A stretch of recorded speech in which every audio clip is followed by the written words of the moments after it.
Hello guys and welcome to Riverside X Studios.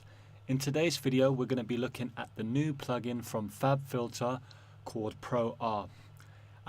If you're unaware of FabFilter, they do quite a lot of different plugins, anything from EQs to limiters and compressors. A lot of people use them and a lot of people swear by them. This new one that they have is a Reverb plugin. I've used several different Reverb plugins, waves, ones that come with Logic, for Hala as well. But this one, I have to say guys, is pretty good. So that's why I thought I'd do a video as a review. So let's get straight into it. For the purpose of this review, I've just got a little piano loop which I put in myself, and I've opened up an instance of FabFilter Pro-R Reverb. So I'm just gonna go back to the default setting when you open it up.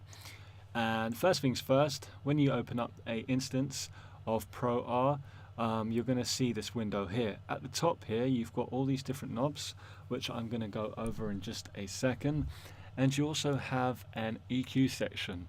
So a lot of people EQ their reverbs to take out certain frequencies from the reverb. So some people don't want too much bass or high end. So what you can do with Pro-R is actually cut these frequencies out within the plugin, which I think is great. So let's get straight into it.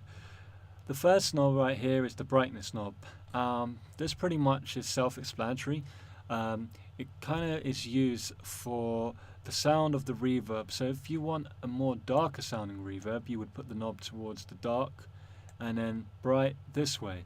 And what this does is, if it's more towards the dark side, then it will have sort of more or less high frequencies, and if you put it more to the bright section, it will make it more brighter. So let's just demonstrate that.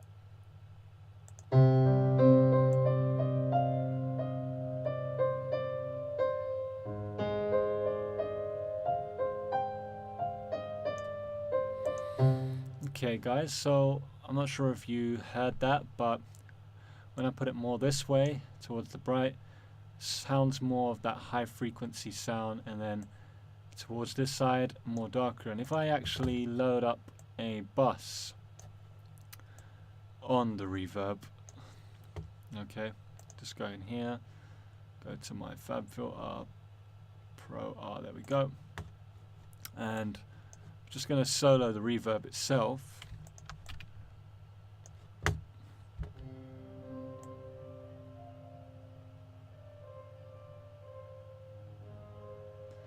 So you can probably hear that a little bit better now guys, now that I've got it soloed on the bus of the reverb. The next knob here is the character knob. Okay, and if you hover over any knob within FabFilter's Pro-R, it will have a help dialog. So it says here, the character knob brings life to the reverb sound in various ways. At 100%, the reverb is as transparent and predictable as possible. Turning the knob up to 50% gradually introduce a modulation and more pronounced early echoes, together with subtle yet noticeable late echoes. From 50% and up, the reverb begins modulating more and more, up to a chorus-like effect at 100%, which works well on vocals and synths. So if you want to control the modulation of the reverb, you basically just keep turning this knob around and get it to a point where you like it. The next one is the distance knob. So this controls how far the reverb sounds or how close it sounds. I usually do this with the bus. So if I want the reverb to be more further away, I usually just turn up the volume control on the bus, but within FabFilter you can actually do that here.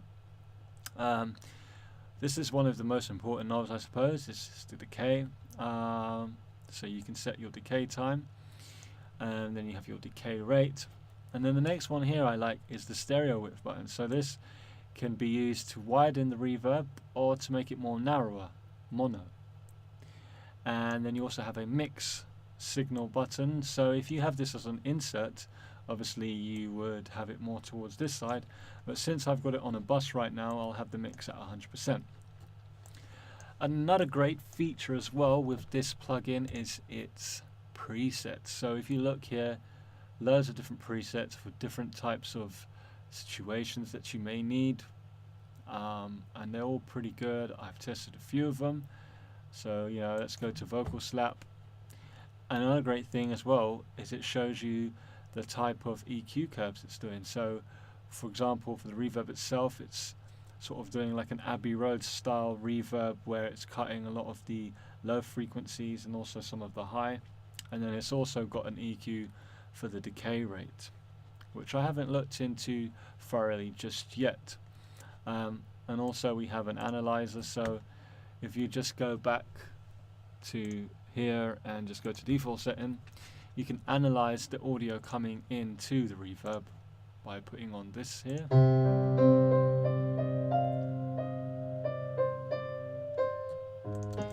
And that's really good if you want to sort of analyze the frequencies within the reverb and maybe cut certain things here. So maybe you want to add like a low cut and then just shave off some of these low frequencies within your reverb to clear up a bit of space in your mix.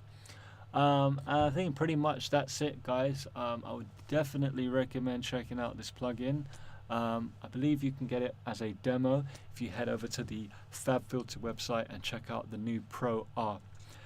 Anyway, guys, that's all for now. If you've enjoyed this video, hit the thumbs up button. If you haven't subscribed to this channel, do it now so that you don't miss any tutorials, reviews, anything like that coming up in the future. And any questions, guys, please do leave a comment below and I'll get back to you. Thanks again for watching this video, guys. See you in the next one.